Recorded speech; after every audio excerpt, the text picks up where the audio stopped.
नमस्कार दोस्तों, स्वागत है आपका अपनी इस यूट्यूब चैनल अपनी क्लासेस जयपुर में।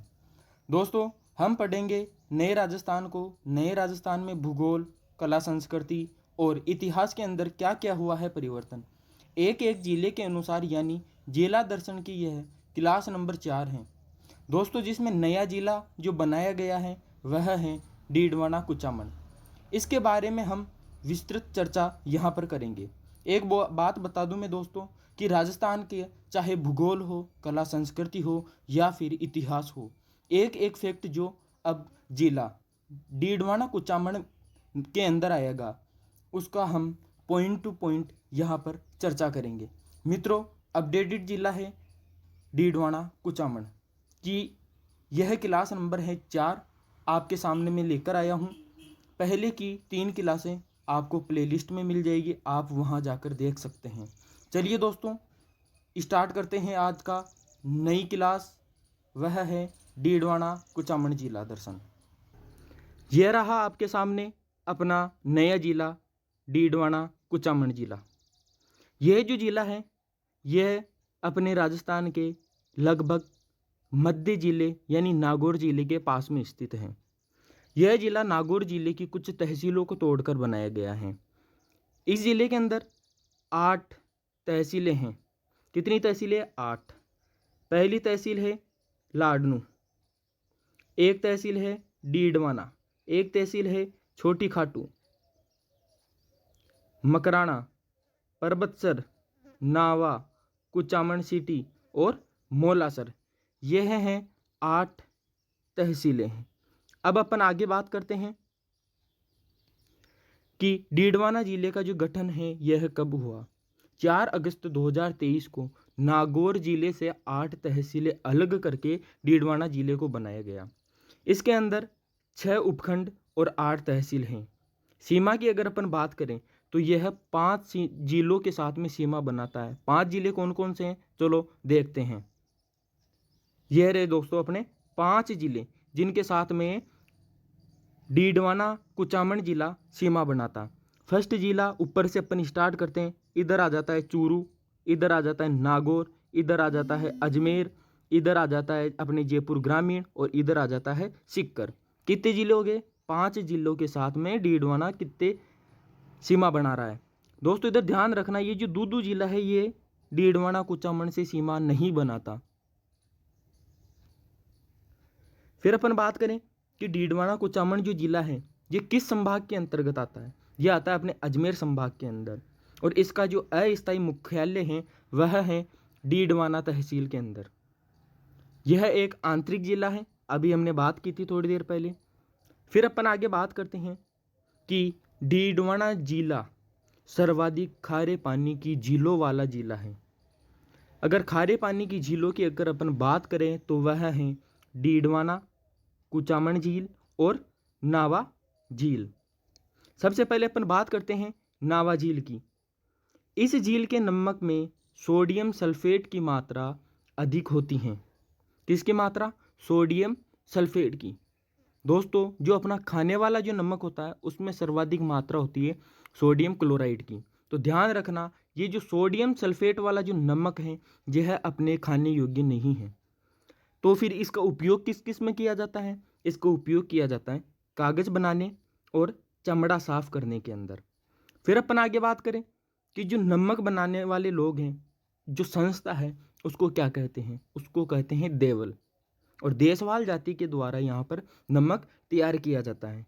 दोस्तों नावा जिले में भी जो नावा झील में भी जो नमक बनाते हैं उनको भी देवल कहते हैं और देशवाल जाति के द्वारा यहाँ पर नमक बनाया जाता है। नावा झील जहाँ मॉडल साल्ट फार्म है, नमक परीक्षण प्रयोगशाला स्थित है। यह प्रश्न पूछा जा सकता है कि नमक परीक्षण प्रयोगशाला कौन सी झील पर स्थित है, तो वह है अपने नावा झील। लूणवा जैन तीर्थ, अगर लूणवा जैन तीर्थ की अगर अपन बात करें तो यह आता है अपने लाडनू तहसील में और यह मेंथा नदी के किनारे पर स्थित है। पूछा जा सकता है कि लूणवा जैन तीर्थ किस नदी के किनारे स्थित है, तो यह स्थित है अपने मेंथा नदी के किनारे। मेंथा नदी कहाँ से निकलती है? यह निकलती है अपने जयपुर जिले से। जयपुर जिले की मनोहरपुर पहाड़ी से। फिर अपन आगे बात करते हैं, डीडवाना कुचामन जो जिला है उसको पेयजल की आपूर्ति कहाँ से होती है? इसको पेयजल की आपूर्ति होती है इंदिरा गांधी नहर परियोजना से। अब इंदिरा गांधी नहर परियोजना में भी खूब सारी लिफ्ट नहरें निकाली गई हैं, लगभग 7 लिफ्ट नहरें। अगर अपन बात करें लिफ्ट नहर की तो वह है पन्नालाल बारूफाल लिफ्ट नहर।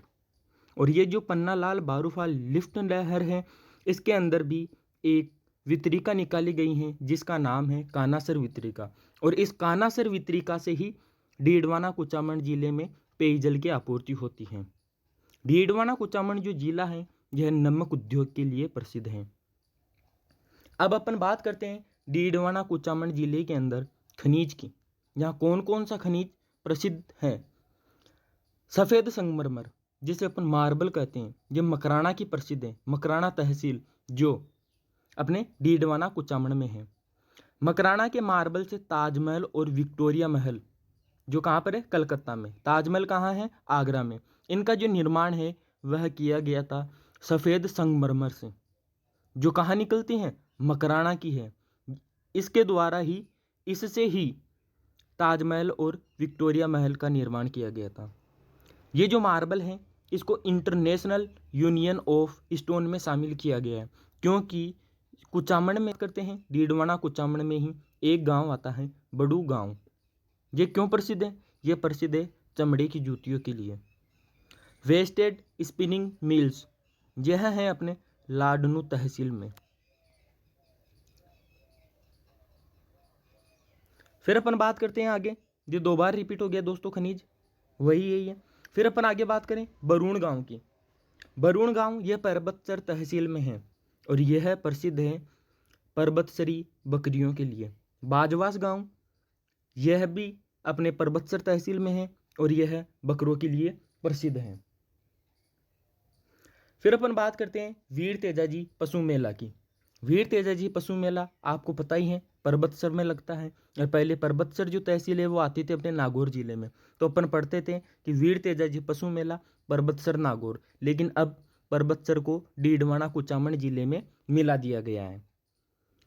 ये जो मेला है 1734 से पहले पनेर में लगता था। पनेर अपने किशनगढ़ के पास में सुरसुरा गांव से थोड़ा आगे चलते ही है, जहां पर हमारे श्री वीर तेजाजी महाराज का ससुराल है। यहाँ पर यह मेला लगता था 1734 से पहले। लेकिन ये जो परबतसर है ये पहले अपने आता था मारवाड़ रियासत के अंदर। तो यहाँ के राजा हुए एक अभय सिंह जी। इनके समय में ये जो मेला है ये परबतसर में लगाया जाने लगा। पनेर की जगह परबतसर में लगाया जाने लगा, क्योंकि पनेर पहले आती थी किशनगढ़ रियासत में। और इसका जो लाभ है, मेले का जो लाभ मिलता था वो मिलता था किशनगढ़ को, किशनगढ़ रियासत को। तो अभय सिंह जी ने सोचा कि जानवर हमारे बिकते हैं तो लाभ भी हमारे को ही मिलना चाहिए। तो इन्होंने 1734 के अंदर जिस वीर तेजाजी पशु मेला लगता था उसको पनेर से ट्रांसफ़र करके कहाँ कर दिया? परबतसर के अंदर। और ये जो मेला है ये लगता है अपने श्रावण पूर्णिमा से भाद्रपद अमावस्या तक। फिर अपन बात करें खारिया तालाब की, तो यह भी परबतसर तहसील में है। कुराड़ा सभ्यता परबतसर तहसील के अंदर ही है दोस्तों। और ये जो कुराड़ा सभ्यता है ये एक ताम्रयुगीन सभ्यता है और इसकी खोज 1934 में हुई थी। सभ्यताओं के लिए एक मैं अलग से आपके लिए क्लास डाल दूंगा, आप वहाँ पर इसके बारे में पढ़ सकते हो। फिर अपन आगे बात करते हैं कर्माबाई। कर्माबाई को आज कौन नहीं जानता? कर्माबाई ये वही कर्माबाई हैं जिन्होंने हठपूर्वक प्रभु श्री कृष्ण को भोजन कराया था। कर्माबाई जो है ये कालवा गांव की है। कहाँ की है? कालवा गांव जो मकराना तहसील के अंदर आता है। कर्माबाई को शेखावाटी की मीरा कहा जाता है। इनका ससुराल अलवर में था। फिर अपन बात करें केवाई माता का मंदिर, शायद आप गए हुए होंगे। ये कीनसरियासर परबतसर तहसील के अंदर है। गांव है कीनसरियासर। यहाँ पर 1121 सीढ़ियाँ हैं। और जो केवाई माता का मंदिर है उसका निर्माण कराया था दुर्लभ राज चौहान के एक शासक हुए चंद्रदेव। उन्होंने 999 ईस्वी में करवाया। केवाई माता के मंदिर पे ही एक शिलालेख मिला जिसके अंदर सांबर के जो चौहान थे उनके बारे में अपन को जानकारी प्राप्त हुई। और केवाई जो माता हैं वह दहिया, या जिसे अपन बोलते हैं दधीची, दहिया वंश की कुल देवी हैं। निरंजनी संप्रदाय, निरंजनी संप्रदाय के जो संस्थापक हुए वो हुए संत हरिदास जी। इसकी प्रधान पीठ गाडावास मकराना तहसील में है, जो डीडवाना कुचामन जिले में आता है। अब संत हरिदास जी पहले एक डाकू हुआ करते थे, इसलिए इन्हें कलयुग का वाल्मीकि कहा जाता है। क्योंकि कलयुग का वाल्मीकि इसलिए कहते क्योंकि पहले वाल्मीकि भी जो थे वह पहले एक डाकू थे और डाकू से एक संत बने। इनके 2 ग्रंथ हैं, हरि पुरुष वाणी और मंत्र राम प्रकाश। फिर अपन आगे बात करते हैं खुंडियास मेला। बाबा रामदेव जी का मेला खुंडियास मेला। खुंडियास व हासियावास की सीमा पर परबतसर तहसील में। हासियावास आता है अपने अजमेर में और खुंडियावास आता है अपने डीडवाना कुचामन जिले में। पहले ये नागौर जिले में आता था। तो ये मेला भी बहुत बड़ा मेला है, यहाँ पर बहुत जनसंख्या आती है, इसलिए इसको कहा जाता है राजस्थान का मिनी रामदेवरा। फिर अपन आगे बात करते हैं आचार्य तुलसी। आचार्य तुलसी लाडनू तहसील के थे। ये 13पंथी संप्रदाय के 9वें आचार्य हुए। इन्होंने एक आंदोलन चलाया जिसको नाम दिया गया अणुव्रत आंदोलन। और ये जो अणुव्रत आंदोलन है ये चलाया था इन्होंने सरदार शहर चूरू से। ये थे कहाँ के? लाडनू तहसील डीडवाना कुचामन जिले से। और आंदोलन कहाँ चलाया? सरदार शहर चूरू से। कुचामन ख्याल नाम से पता चल रहा है, कुचामन ख्याल कहाँ की प्रसिद्ध होगी? कुचामन की। और इसके प्रवर्तक थे कौन? लच्छीराम। फिर अपन आगे बात करते हैं लक्ष्मी नारायण झूला। ये लगता है मोलासर में। और ये जो मेला लगता है ये लगता है अपने श्रावण मास के अंदर। एमरी स्टोन की चक्कियाँ।